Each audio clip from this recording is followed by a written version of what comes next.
This is the demo for Earthless. It's a deck builder roguelike developed by Blackbird Interactive.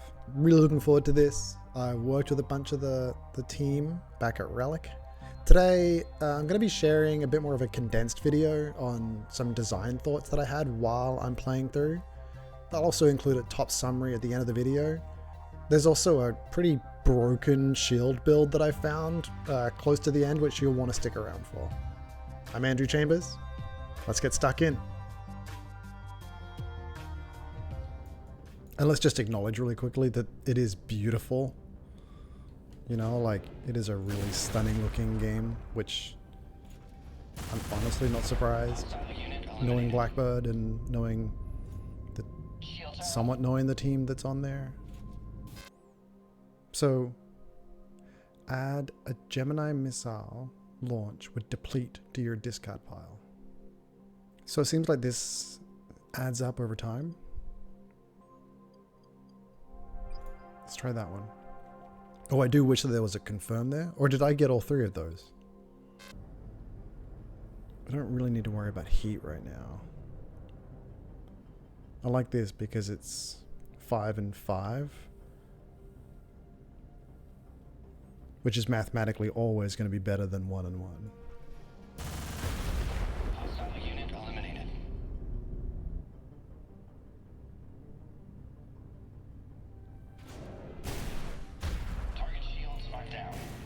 That's what I thought. These things stack, so yeah, the more you use them early, the better they end up being.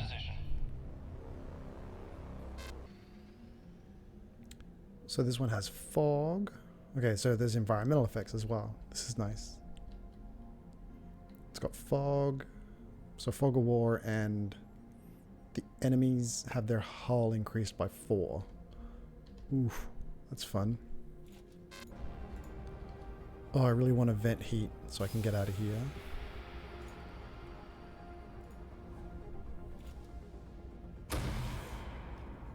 Unit eliminated. Target destroyed.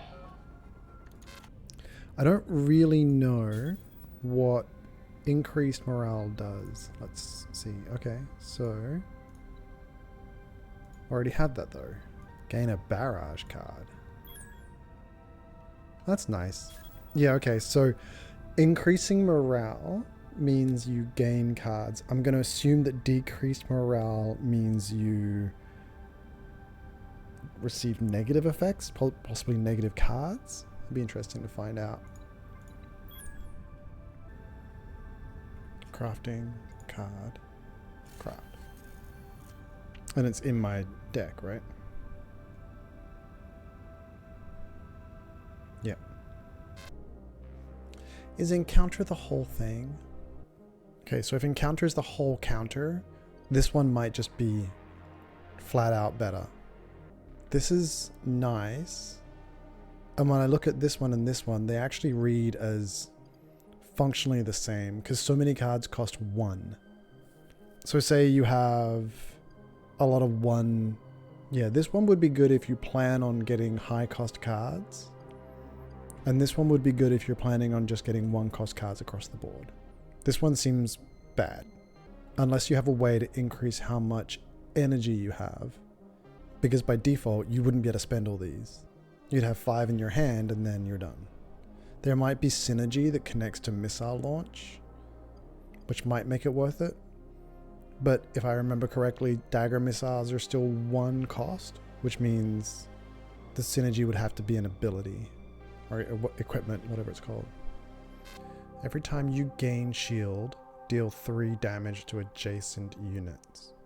It seems like this build is all about shielding and getting close to enemies. Oh, artifact.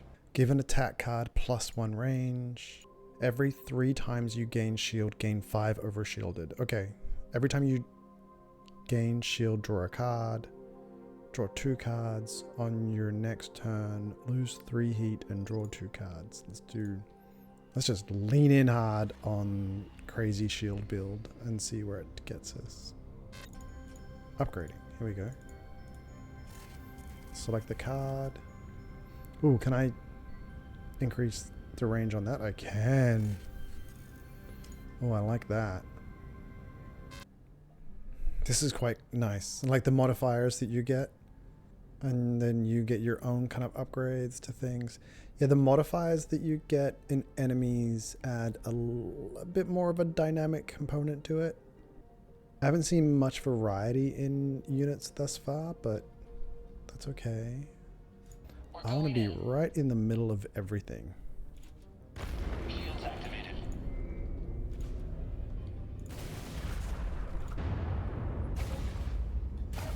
Shields rendered ineffective. Deal damage equal to... Shields activated.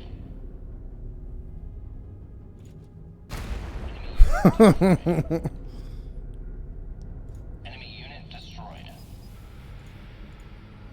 Shields rendered ineffective. That's kind of neat. I'm not gonna lie. Enemy unit destroyed. Enemy shields are down. Hostile unit eliminated. I don't need missiles. I just blow everything up, man. Nothing can touch me. Moving. Target destroyed. Boss is going to be interesting with this build. I basically need to sit right next to him and get crazy with me shields. I don't really have that many ways to attack. Activated. We are going to go right here.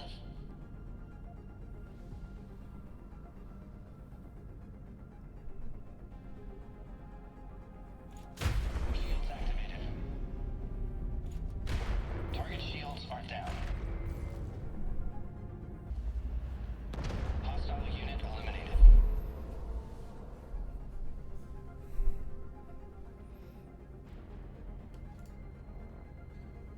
I want to move here Moving out. and then do a bunch of shields. Drop my heat because I really want to be able to get close to that guy. Yeah, we really just want to get as close as possible to him as we can. And then do this Shields are up. and this. And let's go. I should have done the ability actually.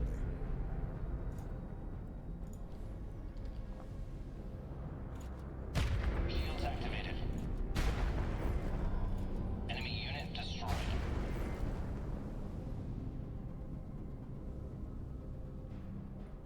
Now we do that. Do this. More shields. This. Unit eliminated. Enemy unit destroyed.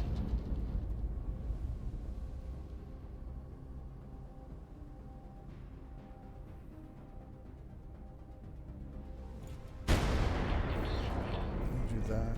Shields. Shields are up. Shields. Target destroyed.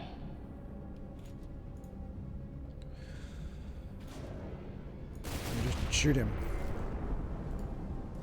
And then get out of the way. Position. And now we win. Shields activated.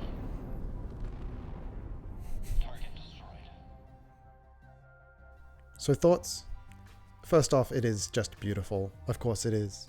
I had no doubt that it was going to be beautiful. I didn't think that it could be as pretty as what it is. There's a lot of really positive small moments that I had while playing. There's good tension created by the AI. The sequencing of some of the card casts made me feel really clever, which is good. A concern I'd have is I'm worried that there might not be enough opportunity for combinatronics between the deck building part of it.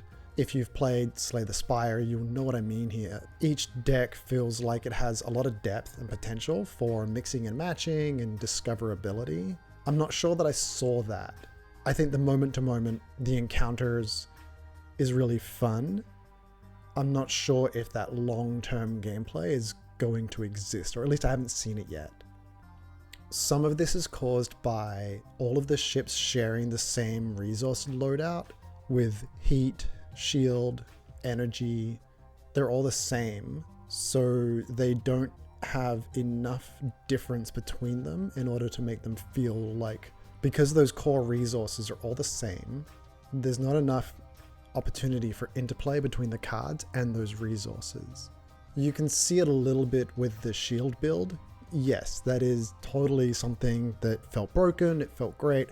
That reminded me of a build that I'd found in Slay the Spire, but that same build would work with another ship.